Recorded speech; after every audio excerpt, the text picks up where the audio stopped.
Moikka! Mulle tuli tämmönen upea PR-paketti vaikuttajamedialta ja Vitaseekeltä. Ja katsotaan yhdessä, mitä tänne sisällä on.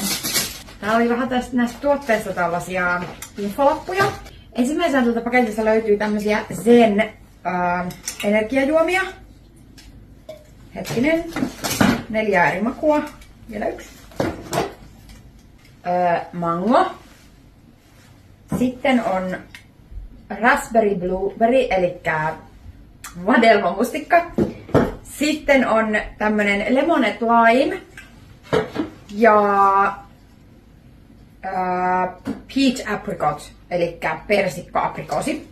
En ole ikinä nähnyt tällaisia juomia aikaisemmin, joten ihan niin kuin mielenkiinnolla oottelen näiden testausta, koska siis yritin viime vuonna päästä irti kaikista tollasista energiajuomista, mutta nämä on siis 100% luonnollista kofeiinia ja näihin on käytetty tollasta suomalaista Lion's Mane sientä, niin ihan mielenkiinnolla testailen, että mitä tapahtuu. Ja otan vielä töihinkin mun työkaverille yhden. Sitten täällä oli tällaista Ice Cafe Latte juomaa. Mä annan nää meidän teinille. Sitten täällä oli tällainen ProFood proteiinipatukka. Tällainen Delicato Ball. Siis tällainen, tiettäkö, kun on niitä, tuon vähän lähelle näyttää, ruotsalaisia niitä kookosta on niissä päällä, niissä suklaassa, niin tää on sen näköinen. Oli tätä Mr. Beastin Feastables suklaata. Tätä löytyy 3 eri maussa kaupasta. Tänne meille lähetettiin nyt Milk Chocolate, eli maitosuklaa, ja Almond, eli manteli.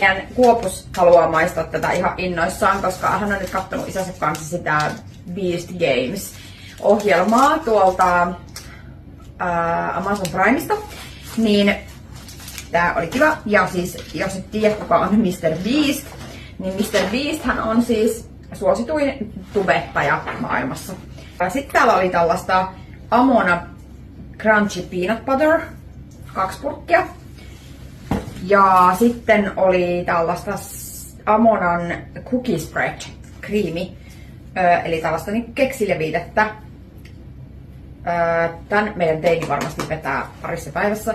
Meidän lapset tykkää syödä hirveästi sellaisia maapähkinävoileipiä. Maapähkinävoileipiä. Kuitenkin siis hillo ja maapähkinävoita leivän väliin.